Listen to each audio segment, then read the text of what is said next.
When a bored housewife attempts to spice up her sex life by secretly having her new boy toy move into her walk-in closet, she gets way more than she bargained for. For the last 5 years, Candace has been struggling. She's been diagnosed with bipolar disorder. Because of her condition, it's hard to find a full-time job. Candace delivers pizzas 3 days a week. Candace has one really good tipper every Tuesday and Thursday, the polite, awkward man she only knows as Randy. One night, Randy musters up the courage to ask his pizza delivery goddess out. Their first date is like a lightning strike to him. He crushes hard for her within the first hour.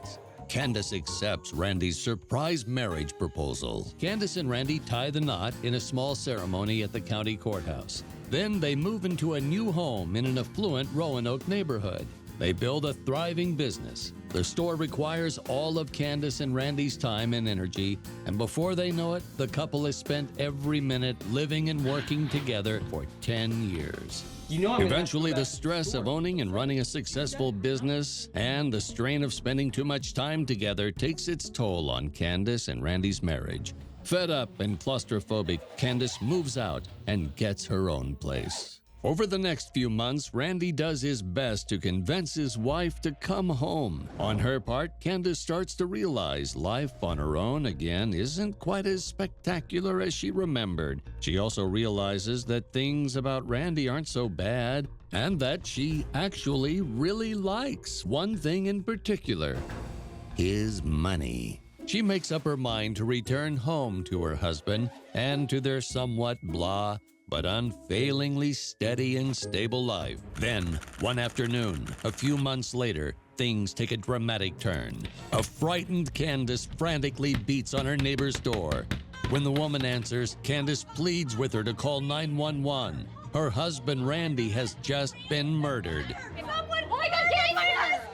When a man is murdered in his home, 90% of the time, the wife is going to be your first suspect. So now the police have to begin evaluating the behavior and the actions of his wife. The police arrive at Randy and Candace's home and quickly notice things just aren't adding up. Randy Roberts' body is in a full state of rigor mortis. Rigor mortis is the stiffening of the muscles in the body, making the body rigid. That means Randy's been dead somewhere between 14 and 18 hours, so it's not possible that he was just murdered. Randy's body is found stuffed in a bathtub, wrapped in a blanket, with his head covered with a white plastic convenience store bag. It seems to them it's supposed to indicate that he was strangled and suffocated to death. However, looking at the man's numerous wounds, it's pretty clear that Randy was bludgeoned to death. Inside the closet a few feet away from the bathroom, police find an inexpensive black stiletto high heel covered in blood. Also, the sheets on the couple's bed have a story to tell of their own. They're in complete disarray, except for the very noticeable dried blood puddle left from the stab wounds that seem to match Randy's chest. Candace Roberts' story has been pretty much blown to pieces by the evidence at the scene. So, the top 2 questions on the minds of investigators are: if Randy died the night before, what has Candace been doing the last 16 hours? A few months after Candace returned home, the couple had gone to downtown Roanoke to watch the fireworks on the 4th of July.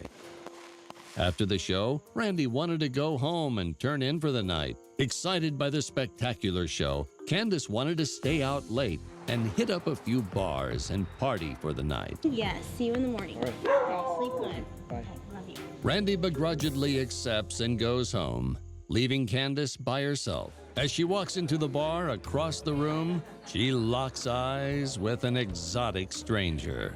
The good-looking young man, Ricardo, is a day laborer from Mexico. After several shots of liquid courage, Candace convinces the 2 young men to come with her to a seedy, pay-by-the-hour motel where they can all celebrate in private with a threesome. What was Randy thinking? I mean, he left his wife all alone downtown so she could go binge drinking. I mean, the woman had bipolar disorder. She was prone to making irrational decisions, and she had no impulse control. Candace and Ricardo start a torrid affair. It's invigorating and exciting, and they are almost inseparable. But Ricardo is homeless, and Candace can only think of one solution. Ta-da! In her master bedroom walk-in closet, Candace has made up a sleeping bag for Ricardo, tucked away behind her clothes. It's the perfect place for her young Latin lover to squat and hide. Unfortunately for her, though, she really has no idea how on the edge she's actually living. Ricardo has a criminal record in Mexico City for aggravated assault. After just a month of Candace and Ricardo's new living arrangements, Randy unexpectedly comes home to surprise his wife in the middle of the afternoon. When he approaches the bedroom door, he's startled to hear Candace moaning in ecstasy in their bedroom. On the verge of tears and full of frustration, a heartbroken Randy bursts through his bedroom door. He's completely shocked when he finds his wife Candace giving herself a personal pick-me-up. Sorry? Randy looks around the room. He reluctantly accepts that Candace is telling him the truth.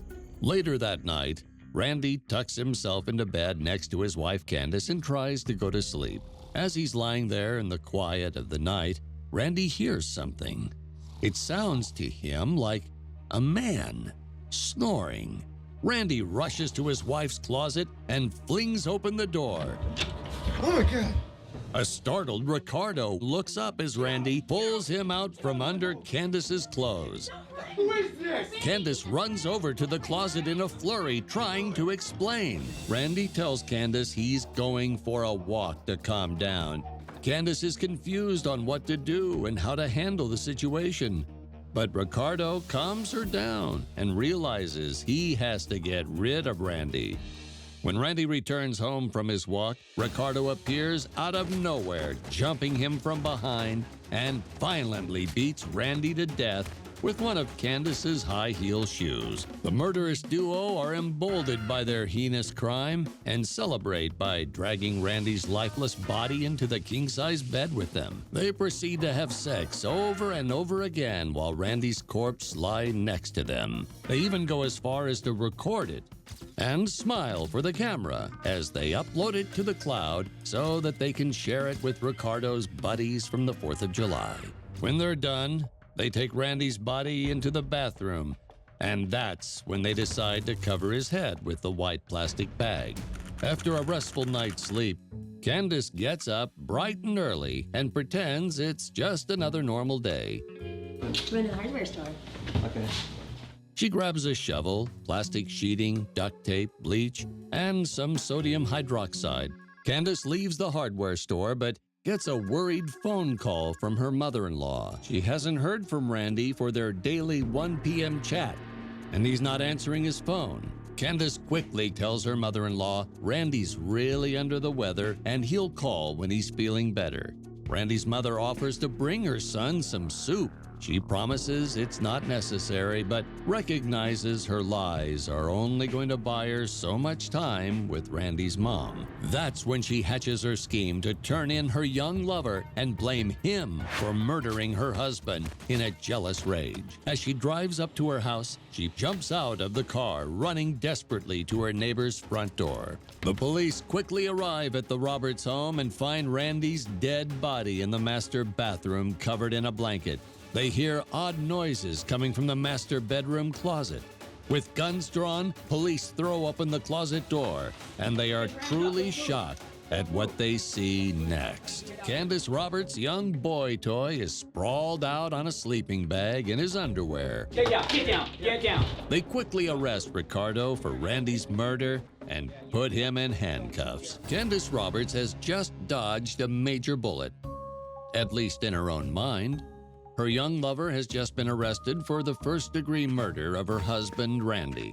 And she's free and clear and has her house and Randy's money all to herself. As the police talk to her, they inform her that they know Randy was killed 16 hours before she ever reported the crime. She feigns surprise. They let her know that they're not buying her story and want to know why she's been lying to them. They also want to know about the cozy setup in the closet. police inform her that they have uncovered some pretty incriminating evidence. A video that shows the aftermath of her husband's murder that was uploaded to the cloud. They arrest a stunned Candace on the spot and read her rights. If you're going to commit a murder, don't take selfies with the bodies. Do you know who does that? Idiots. Candace Roberts and her lover Ricardo were both convicted of first-degree murder and sentenced to life in prison without parole. This is the story of the American dream, gone tragically wrong. And these three stories intersected in one bedroom, and the lives of three people were destroyed.